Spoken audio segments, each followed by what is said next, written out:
if we believe science leans towards some type of intelligent design. Even if they say it's the Big Bang Theory, there's a level of order, complexity, and I think it would depend on the scientist.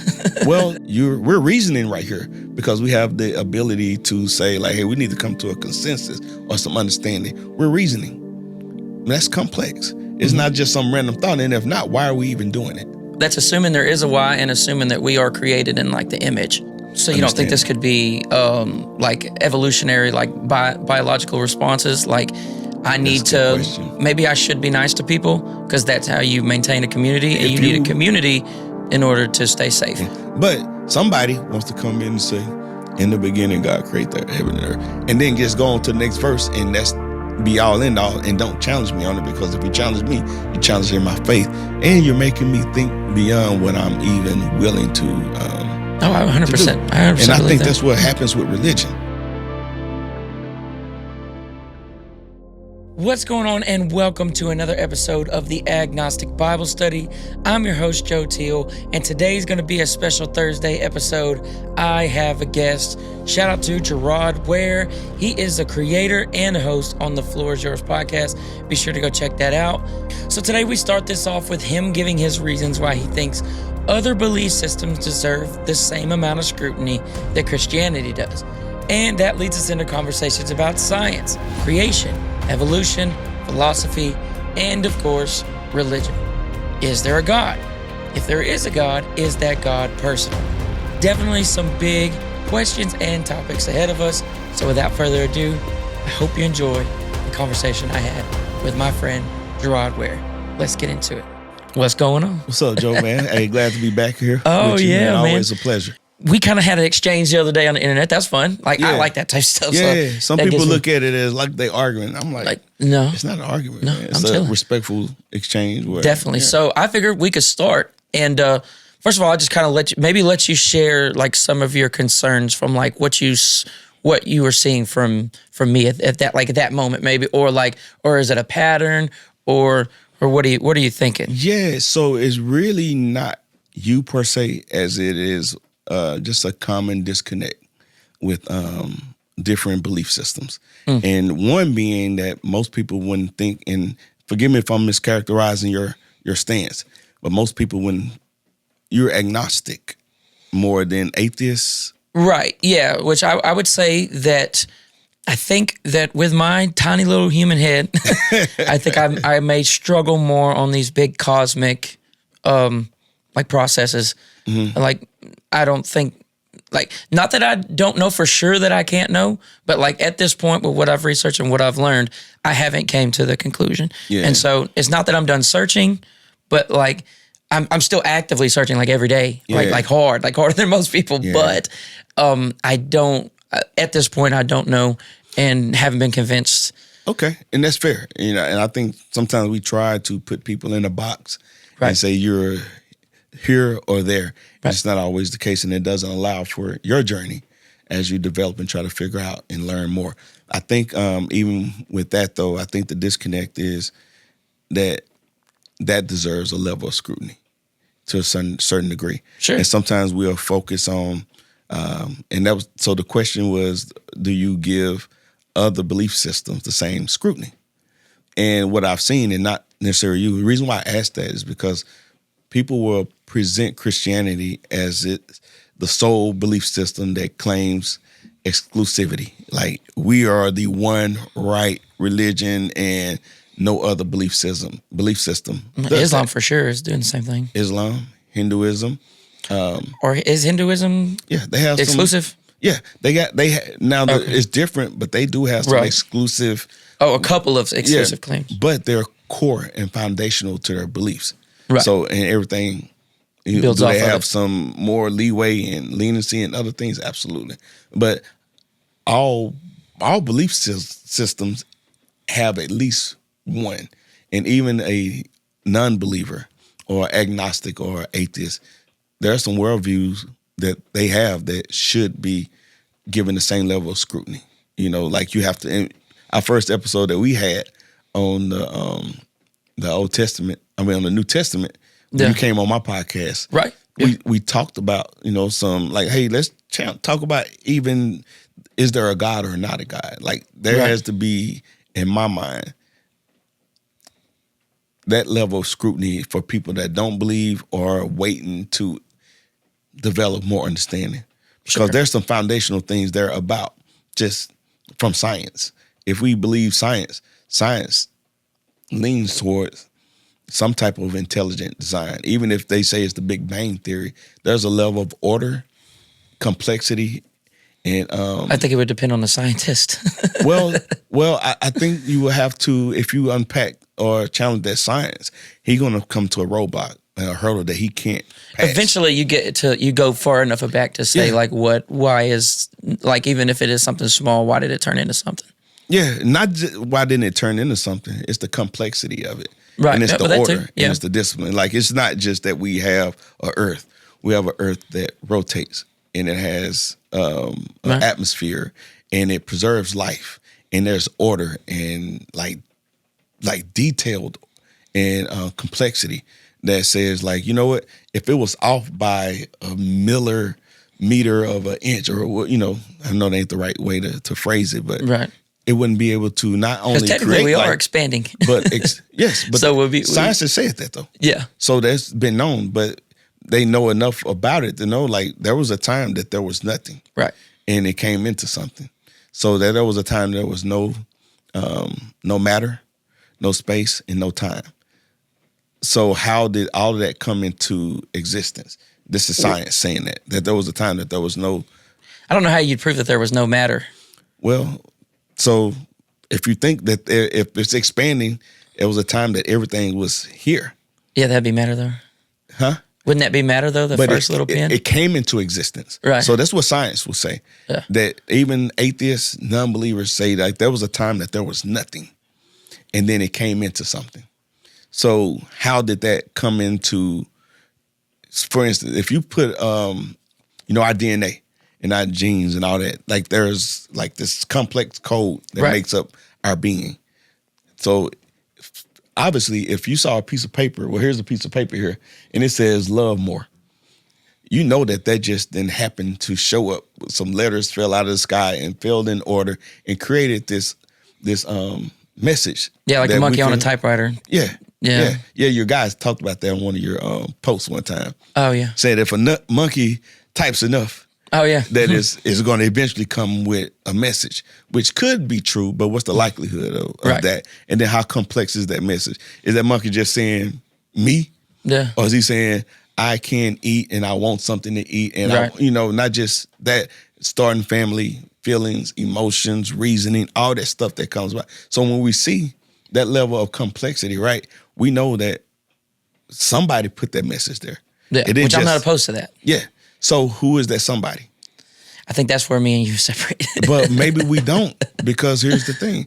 We might call it different things, but I'm just saying that there is a supreme being that created that. Now, some people might say it's Jesus. Some people may say it's Elohim. Some people may say it's Baal, whatever.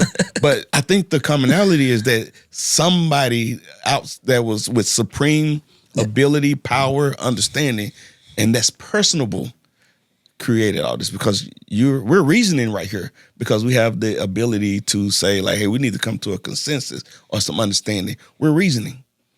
And that's complex. It's not just some random thought. And if not, why are we even doing it? Well, that's assuming there is a why.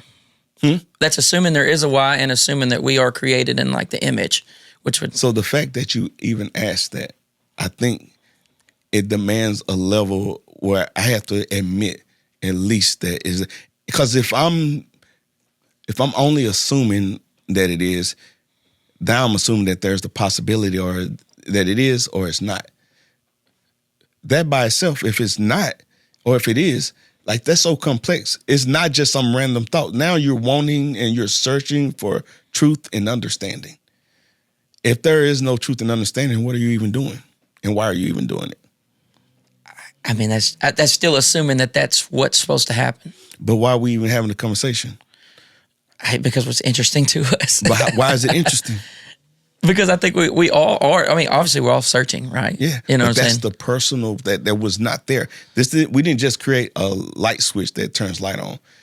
There's thinking, there's feelings, there is emotions, and these are objective, observable things, right? So there's this supreme being didn't just create time, space, and matter.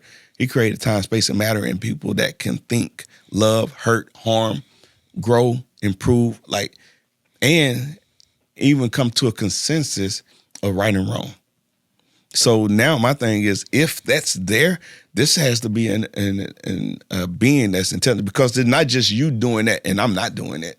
Right. Or I don't have the ability to and you have the ability to. We all have the ability to, and we talk and have conversation with the expectation that we are understanding each other. Hey, what do you want to eat this evening? When I ask you that, you're not taking that I'm asking you where do you want to go on vacation. You know I'm asking you what do you want to eat. Right. Like there's order and discipline in that. So if it was no order and discipline and it was just these random atoms jumping around doing what they want at any given time, we would have no understanding. So you don't think this could be like evolutionary, like biological responses? Like I need to get like maybe I should be nice to people because that's how you maintain a community, and you need a community in order to stay safe because you used to get ate by tigers and shit. If you were the exception versus the rule, then I could say yes. But that's the rule. We all are here honoring what we should be honoring, respecting, and dealing with each other, understanding like we do if we want to survive. And not only if we want to, we do want to survive. But I think people work against their survival instincts, or their survival instincts are not always as honed in as other people's too. But you got to think somebody outran a tiger faster than somebody else originally. Of course. But I think all things considered, though, right, that we all shooting for the same thing. Yeah. And that's so. Do you don't think there's evolution at all? Yes, or do you think micro evolution or like macro? I think, and even some scientists would say, like, yes, there are some things evolving, but there is no new kinds. So we're not evolving into a new type of creation. These things are already here. Okay. So you might have a bird whose wings change; they may grow. The color might change. Their beak may grow or become shorter based off their environment. But there are no new kinds. So when it comes to evolution. Okay, so what do we do about like the timelines and stuff, like stuff being like really old? You don't think they're as old as they say, or what you like mean? What? Like the age of the earth, or like different phases of humans? You don't think that? I believe that, like Homo sapien, or like I believe. I mean, the science is there, so to deny that, I think wouldn't be real. I think that things happened. So you think like the supreme being, divine person, whatever, God in the sky makes the not in the sky, just man in the there, sky, you know what I mean? Like, just to be a cliche as hell, but the creator made the earth what, millions and billions of years ago, or you believe that, right? I believe it, and then that you follow that and things evolve. I think what happens is there. Religion come in, and our desire to know and control the narrative restricts what we're willing to accept and even allow into the conversation, right? Yeah. So it's like, what do you mean there's like something other than Christianity? Like, curse at you, Joe. Yeah. And so what do you do with Genesis? Do you think that that's like Israel's way of like writing their origin story? Because that's what a lot of like historians think. I don't think that it only relates to Israel. I think Israel. Well, it's like everybody's, but I mean, like there was different ancient Near East cultures, right? Yeah, and they all had their stories. Enuma Elish is a creation story, But I don't think that they have to conflict. Okay, yeah, that's fine. Yeah, that's fine. I mean, they say different things, but they don't necessarily have to. But I think they may come to a. I don't think they conflict. Now, different don't mean that we that they can't coexist. So you think they're describing what are they attempting to describe, like the same event? I think it is based off our limited understanding and ability. I could get down with that. Yeah, but I think again that we want to know so much and present. That's ego, especially in Western culture. Man, we want to be the be all, end all, know all to all things, we can't especially in the Christian framework. And if we're honest with each other, because there's the Christian sect that believes that like Genesis is like literal, like that happened, how that happened, and then then I'm like, okay, then I can feel it be like a science versus like Genesis type situation. Yeah, when I think science proved Genesis. and vice versa. Now, I think we try, think about how like complex. Adam and Eve literal? My bad. I need to stop interrupting. Yeah, no, you're good, man. I think, Adam, I like that question right there. But at first, I'll just put it this way. Creation is so complex. When I heard science explain the universe, forming of the universe, the expansion of it, and how the inner workings of it, I'm just like, wow. Like, there's no way that was happen chance. Like, there's too much. But somebody wants to come in and say, in the beginning, God created heaven and earth. And then just go on to the next verse, and that's be all in all, and don't challenge me on it, because if you challenge me, you challenge my faith, and you're making me think beyond what I'm even willing to 100%. And I think that's what happens with religion. All right, thanks again for hanging out with us on another episode of the Agnostic Bible Study. Hopefully I'll get the next part of this conversation out as fast as possible. But after part 1, I hope you're left with some tough questions to think about. Is there a God? Does science prove or disprove that? Where does evolution fit in? What is the Genesis story trying to describe? Is it literal events, or is this a later nation attempting to describe their origins? Do all belief systems deserve equal scrutiny? These are all excellent questions that I hope you have to grapple with. But as always, I encourage everyone to do their own research, look at the sources, make your own conclusions. Don't just form your opinion because Gerard said something or because I said something. Let this be motivation to dig deep and figure out what you believe. And like always, never stop learning. We will see y'all again next Tuesday. Let's go.